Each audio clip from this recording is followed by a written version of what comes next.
السلام عليكم ورحمة الله وبركاته. بصوا، أنا هشرح لكم فكرة القناة بسرعة كده. أنا مش خبير، أنا مجرد بني آدم عادي بيحاول ينجح، وبحاول إن أنا أشوف النصايح بتاعت الناس اللي هي المهمة زي دوبا ميكافين والدكتور وليد والدحيح، وأحاول إن أنا أشرحها لكم بطريقة مبسطة أو إن أنا أبقى بنفذها معاكم. فأنا هحاول على قد ما أقدر إن أنا أبقى بساعدكم وبساعد نفسي في نفس الوقت، وإن إحنا نستفيد كلنا من بعض ونبقى في مجتمع كويس مع بعض. أنا كنت كتبت من كام يوم لدوبامين كافين عن كتاب هو كان ملخصه، كان اسمه جولز. الكتاب ده هو كان انا شفت فيه جزئين، شفت منه جزئين هو كان منزلهم. جزئين كان التاني والتالت، ما شفتش الجزء الاول تقريبا. بس هو انا لما شفت الجزء التاني هو كان بيقول ايه، ان انت لما تبقى عايز يعني تكتب اهدافك، فانت لازم تتبع الاوامر دي.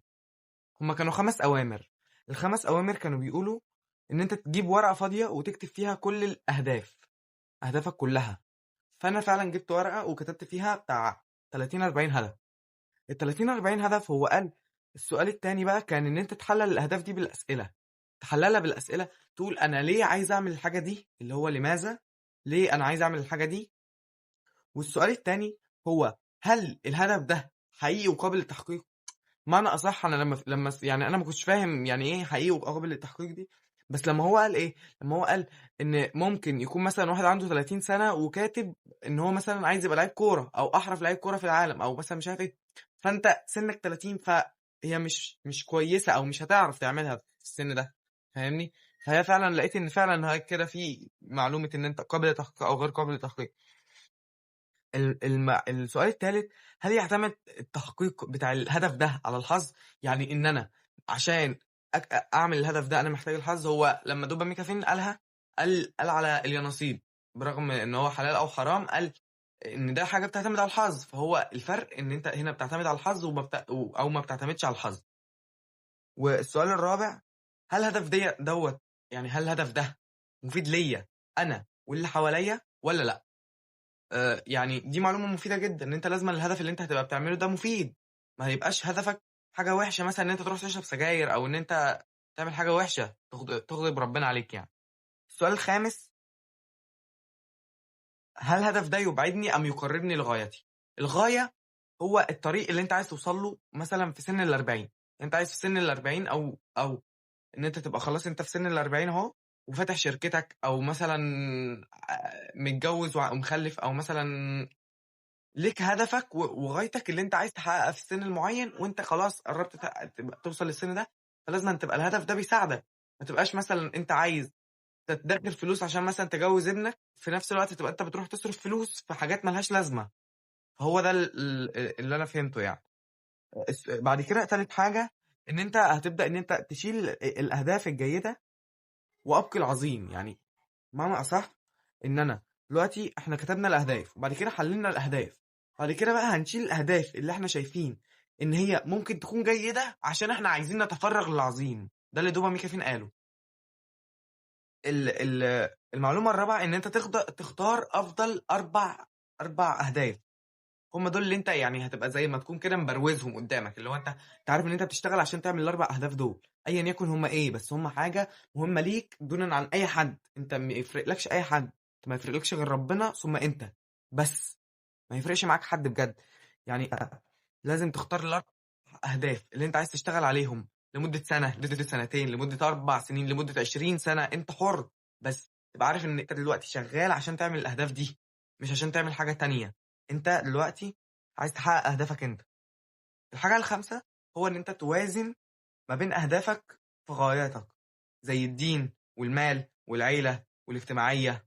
الحاجات دي كلها مهمه، ان انت تبقى مثلا توازن. يعني ان انت مثلا تبقى مختار هدف، ان انت مثلا عايز تلم المبلغ الفلاني قبل وجود السنه الفلانيه. يعني انا عايز الم مثلا 100,000 قبل مثلا ما 2026 تخلص.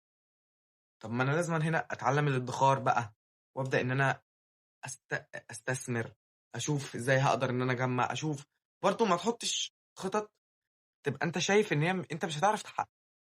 هو لما الدحيح اتكلم فيها، قال طالما انت مش في كاست مارفل يا عزيزي، يبقى ما تتوقعش اكتر من ايه، من اللي انت هتعرف تعمله. فعلا هي معلومه حلوه جدا ان انت ما تتوقعش اكتر من اللي انت هتعرف تعمله. اعرف ان انت هتقدر تحقق بس بالراحه. يعني 100,000 جنيه انت ممكن تحققهم في سنتين، ممكن تحققهم في 3، ممكن تحققهم. بس طالما انت ورا هدفك وسعيك، اعرف ان انت في طريق الصح. ما تسيبش هدفك خالص. بصراحه انا لما جيت اكتب، انا كنت كاتب بتاع حاجه و20 هدف. كان من ضمنهم ان انا عايز فلوس، وعايز اتعلم انجليزي، وعايز كمبيوتر، وعايز برمجه، وعايز اجيب عربيه، وعايز اكون مشهور، وعايز اعمل دخل سلبي، وعايز منزل خاص بيا، وعايز اختم القرآن، وعايز اجيب ايباد، وعايز اشتغل، وعايز اجيب مجموع في ثانويه عامه، وعايز اعمل البراند بتاعي، وعايز اتعلم الاستثمار، وعايز اشتغل مصمم، وعايز اغير عقليتي، وعايز ابعد عن الحاجات الوحشه، وعايز اكون نفسي بسرعه، وعايز اعالج كل حاجه فيا. فعلا لما كتبت الحاجات دي كلها، وبدات ان انا اسال نفسي اللي هو انت ليه عايز الحاجه دي؟ ليه مثلا عايز الحاجه دي؟ الحاجه دي معتمده على الحظ؟ لا. طب هي الحاجه دي هتفيدك في المستقبل بتاعك؟ طب ما فعلا هي هتفيدني. طب هل انت محتاجة جدا دلوقتي؟ يعني في فرق ما بين عايزه ومحتاج له. بمعنى اصح، دلوقتي انت واحد، انت محتاج الهوا عشان تعيش، مش عايزه عشان تعيش، مش بمزاجك. يعني الهوا لو اختفى انت مت. في حاجات انت محتاجها عشان تعيش، في حاجات انت عايزها دي بتبقى من نفسك. النفس بتعوز. انما انت، في حاجات انت محتاجها عشان تفضل عايش، عشان تفضل مستمر. دي حاجة طبيعية. فانا لما بدأت، كان يعني لما بدأت إن أنا أرتّب وحددت أولوياتي، أنا حطيت في بالي إن أنا عايز أغيّر عقليتي ومنظوري للحياة. دي حاجة مهمة جدًا. إن أنا مش عايز أبقى باخاف إن أو أتكسف من حاجة ما دام الحاجة دي مش عيب. ما دام هي حاجة مش عيب، أنا مش هاتكسف منها. ما دام هي مش عيب، يبقى خلاص أنا مش هاتكسف من حاجة هي مش عيب. دي حاجة مهمة جدًا. عشان أنت في ناس ممكن يكونوا في حياتك هم أصلًا اللي مانعينك من إنك تعمل حاجات كتيرة أوي. أنت لو شُفت حد بيتنمر على حد بسبب مثلًا إن هو بيعمل حاجة، هي الحاجة ديّة مش حرام، وأنت كان نِفْسك تعمل الحاجة دي، أنت نَفْسك مش هتبقى عايز تعملها، عشان أنت شايف إن هُم بيتنمروا عليك. فأنا كمان أصحابي هيعملوا فيّا كده. طُز في أصحابك بجد. طُز في أصحابك. وكنت عايز كمان أبدأ صناعة محتوى، وهو ده أول فيديو أهو. يعني يا رب، يا رب وفّقني يا رب. وكنت عايز أعمل والأهداف بقى اللي أنا ديّة الأهداف اللي أنا عايز أحققها يعني في سنة 2026 إن شاء الله. وعايز يعني أنا باتعلّم تصميم. أنا باتعلّم إن أنا إزاي أصمم من التليفون. باحاول بقى إن أنا أجيب شغل دلوقتي. يعني أنا دلوقتي بقيت أحاول أجيب شغل. هي حاجة صعبة إن أنت تجيب أول شغلانة، أنا عارفها. هابقى أعمل لكم فيديو عنها قريب. بس إن شاء الله ربنا هيوفقني. وأنا والهدف بقى الرابع هو إن أنا عايز أتعلّم بجد. يعني أتعلّم إنجليزي أوي، أوي، أوي. يعني الإنجليزي بالنسبة لي حاجة مهمة جدًا، جدًا. أنا لمّا باشوف فيديوهات وبتبقى بالإنجليزي، وأنا مثلًا مش مترجمها واشغّل فيها الترجمة ومش عارف إيه، بابقى متضايق أوي إن أنا ما باسمعوش بافهمه على طول. اللي هو يعني لأ، أنا لازمًا يبقى معايا اللغة دي. اللغة دي مهمة. في ناس كتيرة أوي بيشتغلوا باللغة دي، فأنا محتاج اللغة دي. فإن شاء الله، إن شاء الله، إن شاء الله، دي من الحاجات المهمة جدًا. برضه الحاجة الأخيرة هي إن أنا عايز أختم القرآن حفظ. وبرضه عايز أنزل الgym، وفي حاجات كتير. بس هم دول اللي أنا عايز أشتغل عليهم السنة دي. لو ربنا وفقني وعملت حاجات تانية معاها ماشي، إنما دول حاجة أساسية لازمًا أضيفهم للروتين اليومي بتاعي. إن أنا باعيش يومي لازمًا يبقى الروتين بتاعي فيه إن أنا لازمًا أقرأ قرآن وأحفظ آية إن شاء الله، إن شاء الله آية في القرآن كل يوم، وأبقى متعلم إن شاء الله ولو 5 كلمات كل يوم في الإنجليزي. وباصمم أي حاجة، أي حاجة. أنا نفسي أشتغل حتى ولو ببلاش. مش ده معناه إن أنا باعمل فيديو إعلان للشغل. أنا عادي. أنا بالنسبة للشغل، هو أنا الحمد لله يعني اللي هو بدأت أهو، بدأت اللي هو يالّا. إنما وصناعة المحتوى أهو ده أول فيديو أهو. إنما القرآن أنا بقى لي مثلًا بتاع كام شهر. أنا بدأ القرآن بقى لي كذا شهر. أنا مثلًا يعني أنا متأخر. أنا في ناس قدّي ومخلّصين وخاتمين. بس إن شاء الله ربنا هيوفقني وهابدأ إن أنا أحفظ وربنا هيوفقني، وإن شاء الله هابدأ إن أنا أخلّص أجزاء بسرعة بقى، وإن شاء الله